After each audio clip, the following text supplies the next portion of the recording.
meron ka bang konkretong business model? Ang negosyo mo ba, sigurado ba siyang kikita? Complete ba ang distribution channel natin? So kung hindi mo kayang sagutin yan, mag-ipon ka muna.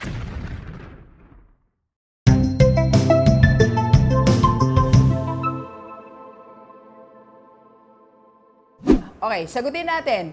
Kailangan bang mag-loan ka para magka-negosyo o mag-ipon ka muna para ka magnegosyo?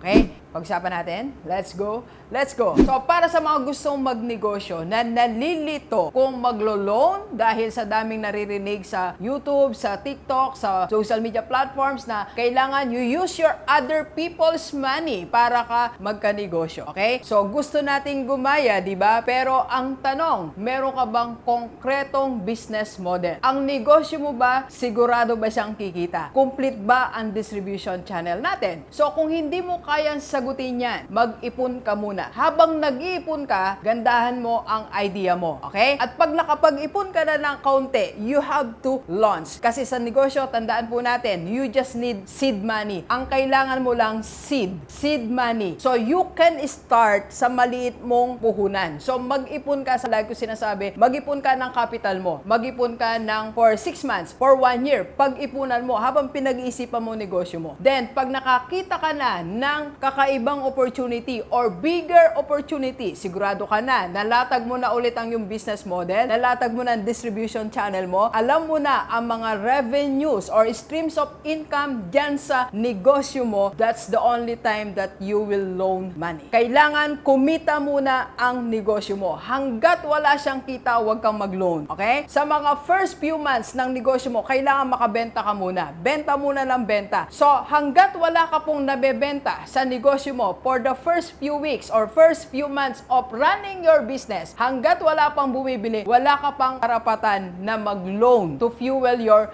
business. Bakit? Kasi wala pang traction ang iyong business.